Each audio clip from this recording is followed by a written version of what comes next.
Viewers, अब हम इंसानों ने एक ऐसी स्पेसशिप बना ली थी जो ब्लैक होल क्रिएट करके लाइट की स्पीड से ब्रह्मांड के कोने कोने तक पहुंच सकती थी। लेकिन एक बार वो सब गलती से एक ऐसी जगह पर पहुंच जाते हैं जो अभी तक डिस्कवर ही नहीं हुई थी, और अब अचानक से स्पेसशिप में मौजूद सारे लोगों की धीरे धीरे मौत होना स्टार्ट हो गई थी। आखिर वो जानलेवा चीज क्या होगी, ये तो देखकर ही पता करना पड़ेगा। कहानी की शुरुआत 2040 से होती है, जहाँ पर हम इंसान टेक्नोलॉजी के मामले में काफी आगे निकल चुके थे। अब वैज्ञानिकों ने तो एक ऐसी स्टारशिप बना ली थी जिसके पास एबिलिटी होती है कि वो ब्लैक होल को जनरेट कर सकती थी, और अब हम इंसान इन्हीं सारे ब्लैक होल का यूज करके लाइट की स्पीड से किसी भी प्लेनेट की तरफ जा सकते थे।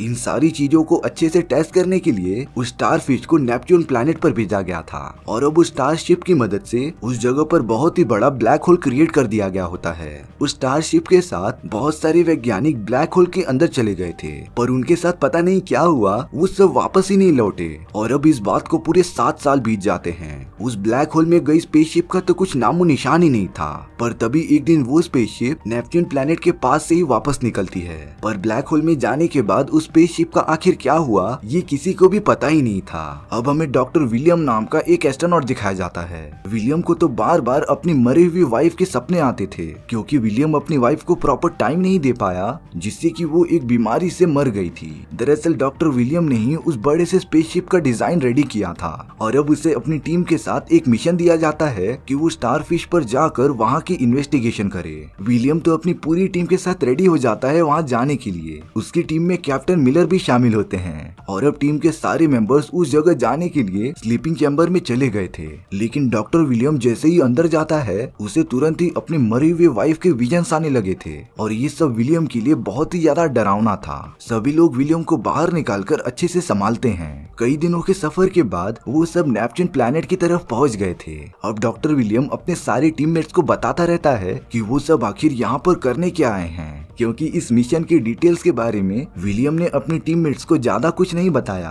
और अब विलियम ये रिवील करता है कि वो स्टारशिप जिसका नाम इवेंट होराइजन था, वो सालों पहले ब्लैक होल के अंदर चला गया था, और अब किसी को भी इस बात का आइडिया नहीं होता है कि वो स्पेसशिप आखिर कहाँ गया और कहाँ से आया। इसीलिए अब उनकी टीम को इवेंट होराइजन पर जाकर छानबीन करनी थी। उन सारे लोगों को इस बात का तो अंदाजा हो गया था कि ये मिशन आसान नहीं होने वाला। विलियम की टीम को उस बड़े से स्पेसशिप से एक मैसेज मिला था, और जब उस मैसेज को उन्होंने डिकोड किया तब उसका मतलब था कि मुझे बचा लो। उन सभी को इस बारे में कुछ भी समझ ही नहीं आता, और अब उनकी स्पेसशिप इवेंट होराइजन के पास पहुंच भी गई थी। विलियम और उसकी पूरी टीम को इवेंट होराइजन से किसी का भी सिग्नल नहीं मिल रहा था, इसीलिए वो लोग वहां जाकर देखने का डिसाइड करते हैं। उन्होंने अब अपनी शिप इवेंट होराइजन से कनेक्ट कर दी थी। यहाँ विलियम अपने 2 टीम मेंबर्स के साथ इवेंट होराइजन के अंदर जाने के लिए निकल जाता है। जब वो तीनों अंदर पहुंचे तो वो पूरी जगह एकदम से सुनसान थी, मानो कोई यहाँ पर हो ही ना। अब विलियम और उसके दोनों साथी अलग अलग जगहों पर निकल जाते हैं कुछ इन्फॉर्मेशन कलेक्ट करने के लिए। विलियम का एक साथी जिसका नाम पीटर था, वो थोड़ी ही दूर चलकर एक ऐसे चेम्बर में पहुंच जाता है जो पूरी तरह खून से भरा था।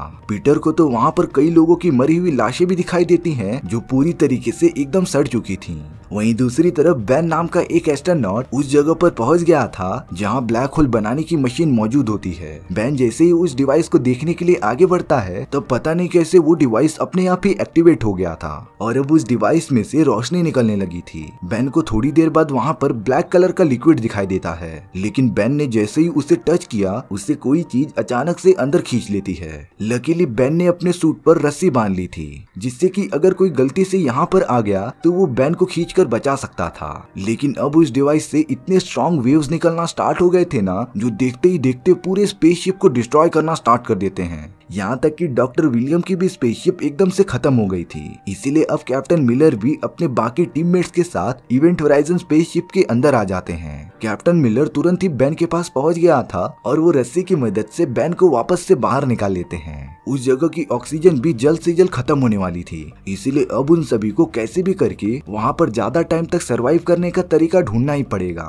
सब कुछ स्टेबल होने के बाद विलियम अपनी टीम के साथ एक मीटिंग करता है, जिसमें कि उनका टेक्नीशियन बता रहा था कि वो ब्लैक होल जनरेट करने वाली मशीन अपने आप ही स्टार्ट हो गई थी और इसी वजह से बेन ब्लैक होल में खींचता चला जा रहा था। पर डॉक्टर विलियम इस बात से सहमत नहीं होता क्योंकि वो डिवाइस तो अपने आप स्टार्ट ही नहीं हो सकती और अब उस डिवाइस के ओपन होने से किसी दूसरे डायमेंशन का दरवाजा ओपन हो गया था, यानी कि ये उनके लिए अच्छी बात नहीं है। इसीलिए अब उन सभी को कैसे भी करके उस डिवाइस को बंद करना पड़ेगा, नहीं तो उस दूसरे डायमेंशन से पता नहीं क्या क्या चीज अंदर आ सकती थी। अब वो सभी लोग मिलकर अपने अपने काम में लग जाते हैं, लेकिन अब उन लोगों को पता नहीं कैसे हेलोजिनेशन होने लगे थे। किसी को अपना मरा हुआ बच्चा दिखाई दे रहा था तो किसी को अपनी पूरी फैमिली। इसीलिए अब विलियम अपनी टीम के साथ स्पेसशिप के पुराने वीडियो क्लिप्स को देखते रहता है जिसमें कि उन्हें वही एस्ट्रोनॉट्स दिखाई देते हैं जो कि इवेंट होराइजन स्पेसशिप में काम कर रहे थे। लेकिन जब उन्होंने ब्लैक होल को जनरेट करने वाली डिवाइस को ऑन किया तब उनकी वीडियो एकदम से खराब हो चुकी थी। विलियम और उसकी टीम को तो सिर्फ उन लोगों के चिल्लाने की आवाजें आ रही थी। तभी अचानक से उस जगह की इलेक्ट्रिसिटी चली जाती है। जब विलियम और उसके कुछ टीम मेंबर्स इलेक्ट्रिसिटी चेक करने के लिए जाते हैं तब विलियम को फिर से अपनी मरी हुई वाइफ के विजन्स आ रहे थे। यहाँ बेन जो उस ब्लैक होल के अंदर गया था उसकी हालत एकदम से खराब हो जाती है। वो तो तेजी से एकदम हिलने लगा था और तब वो अचानक से उठकर कहता है कि यहाँ पर डार्क आने वाला है और तब कोई भी नहीं बच पाएगा। कैप्टन मिलर को भी कुछ भी समझ नहीं आ रहा था। वो तो उसी ब्लैक होल जनरेट करने वाले डिवाइस के पास पहुंच गए थे और अब मिलर को भी उसके मरे हुए एक दोस्त के विजन्स आ रहे थे जो कि एक हादसे में जलकर मारा गया था। इन सारी चीजों के बाद अब मिलर एकजुट होकर इन बातों पर डिस्कस करते रहते हैं। उनके हिसाब से जब इवेंट होराइजन किसी दूसरे डायमेंशन में गया था तब शायद से वो अपने साथ डार्क एनर्जीज भी लेके आ गया हो, लेकिन इस बात में कितनी सच्चाई है ये किसी को भी नहीं पता था। अब लिंडा नाम की एक एस्ट्रोनॉट बैन की देख कर रही थी, लेकिन कुछ ही देर बाद वो देखती है कि बैन अपनी जगह से गायब हो गया है। लिंडा तो अब काफी डर गई थी, इसीलिए वो चारों ओर बैन को ढूंढना स्टार्ट कर देती है। लिंडा अब तेजी से अपने बाकी साथियों के साथ पहुंच गई थी, लेकिन अब उनके दरवाजे को कोई बहुत ही खतरनाक चीज तोड़ना चाहती थी जिसे देखकर वो सारे लोग एकदम से डर गए थे। अब वहाँ पर डॉक्टर विलियम आ जाते हैं और देखने पर ऐसा लग रहा था कि वो किसी न किसी के वश में है। डॉक्टर विलियम तो डायरेक्ट उस दरवाजे को खोलने चला गया था, लेकिन तभी विलियम के टीममेट्स उसे पकड़ते हैं और उसे दरवाजा खोलने से रोक देते हैं। अब यहाँ पर बेन भी किसी के वश में हो गया था। वो तो बिना सोचे स्पेसशिप के बाहर कूद जाता है, लेकिन तभी कैप्टन मिलर सही टाइम पर वहाँ आकर बेन को अपने साथ स्पेसशिप के अंदर ले आते हैं। बेन की हालत तो बहुत ही ज्यादा खराब हो चुकी थी, इसीलिए उन्होंने बेन को सोने की दवाई देकर सुला दिया था। सब कुछ ठीक होने के बाद एक डॉक्टर विलियम को बताता रहता है कि उन्हें जो मैसेज मिला था उसका मतलब मुझे बचाओ ये नहीं बल्कि खुद को नर्क में जाने से बचाओ ये था। इन सारी चीजों को एनालिसिस करके ये कहा जा सकता है कि इवेंट होराइजन जिस ब्लैक होल को जनरेट कर रही है वो और किसी डायमेंशन में नहीं बल्कि डायरेक्टली नर्क में लेके जाता हो। कैप्टन मिलर को तो अब ये सारी बातें एकदम से सच लगने लगी थी, क्योंकि हो न हो इवेंट होराइजन स्पेसशिप पर कोई न कोई डार्क एनर्जी मौजूद है। यहाँ विलियम की टीम ने उस वीडियो फुटेज को भी रिकवर कर लिया था जो वो देख नहीं पा रहे थे। उस वीडियो फुटेज को देखकर तो सारे लोग एकदम से डर गए थे, क्योंकि उसके अंदर मौजूद सारे एस्ट्रोनॉट एक दूसरे को ही खाकर मारते जा रहे थे। कैप्टन मिलर कैसे भी करके अब अपनी पूरी टीम को इन सारी जानलेवा चीजों से बचाना चाहता था। इसीलिए कैप्टन मिलर डिसाइड करता है कि वो इवेंट होराइजन स्पेसशिप को डिस्ट्रॉय करके वापस अर्थ की तरफ निकल जाएंगे। लेकिन विलियम तो ऐसा बिल्कुल नहीं चाहता था, क्योंकि अभी भी वो उस डार्क एनर्जी के कंट्रोल में होता है। विलियम को तो अब बार बार अपनी मरी हुई वाइफ के विजन्स आते ही जा रहे थे और अब वो इस स्पेसशिप को छोड़कर कहीं जाएगा ही नहीं। डॉक्टर विलियम इतना ज्यादा आउट ऑफ कंट्रोल हो गए थे ना कि उन्होंने अपने दोनों आंख फोड़ दिए थे और अब विलियम ने तो धीरे धीरे उस स्पेसशिप को डिस्ट्रॉय करना भी स्टार्ट कर दिया था। वहीं दूसरी तरफ लिंडा बहुत सारे ऑक्सीजन मिसाइल इकट्ठा कर रही थी, लेकिन जैसे ही वो वापस से बाकी लोगों के पास जाने लगती है तभी उसे अपने मरे हुए बच्चे का विजन आता है और अब पैर फिसलने की वजह से लिंडा एक मशीन में गिरकर मर गई थी। डॉक्टर विलियम पता नहीं क्यों अपने ही साथियों को मारते जा रहा था, इसीलिए अब कैप्टन मिलर ये डिसाइड करते हैं कि वो डॉक्टर विलियम को जान से मार देंगे। लेकिन अब मिलर ने तो स्पेसशिप में एक बहुत ही बड़ा होल कर दिया था, जिसकी वजह से सारी चीजें स्पेसशिप के बाहर जाने लगी थी। कैप्टन मिलर और उसके टीममेट्स कुछ न कुछ पकड़कर बच जाते हैं, लेकिन अब विलियम डायरेक्टली स्पेसशिप के बाहर चला गया था, जिससे विलियम की तुरंत ही मौत हो जाती है। अब कैप्टन मिलर अपने साथियों के साथ एक सेफ जगह पर पहुंच गए थे।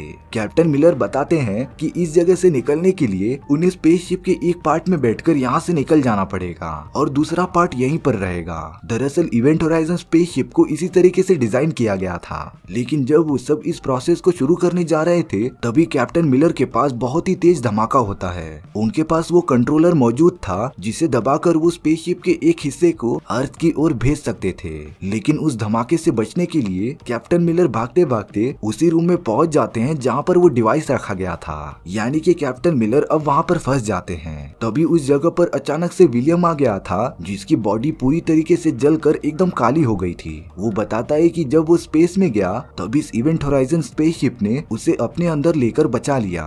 यहाँ कैप्टन मिलर कैसे भी करके अपने बाकी टीममेट्स को बचाना चाहता था, इसीलिए जब विलियम ने उस डिवाइस को ऑन किया तभी कैप्टन ने उस रेड बटन को दबा दिया था, जिससे कि इवेंट होराइजन स्पेसशिप का एक पार्ट अलग हो जाता है और वो तेजी से अर्थ की तरफ मूव होने लगा था। यानी कि कैप्टन मिलर ने अपने साथियों को बचाने के लिए खुद की ही कुर्बानी दे दी थी। स्पेसशिप के उस हिस्से में जो लोग मौजूद थे वो देखते हैं कि इवेंट होराइजन स्पेसशिप का दूसरा पार्ट ब्लैक होल के अंदर लगातार जा रहा है और काफी सालों बाद बचे हुए लोग अर्थ की तरफ पहुंच जाते हैं। और इसी के साथ हमारी ये कहानी यहीं पर खत्म हो गई थी। सो व्यूअर्स, आपको ये स्टोरी कैसी लगी प्लीज कमेंट सेक्शन में बता दो, और अगर आपको मेरा एक्सप्लेनेशन 1% भी अच्छा लगा होगा ना तो वीडियो को लाइक एंड चैनल को सब्सक्राइब जरूर कर देना, क्योंकि सच में इससे मुझे काफी ज्यादा मोटिवेशन मिलता है आपके लिए इसी तरीके की मजेदार स्टोरी ढूंढ कर लाने के लिए। तो मिलते हैं नेक्स्ट वीडियो में, सी या।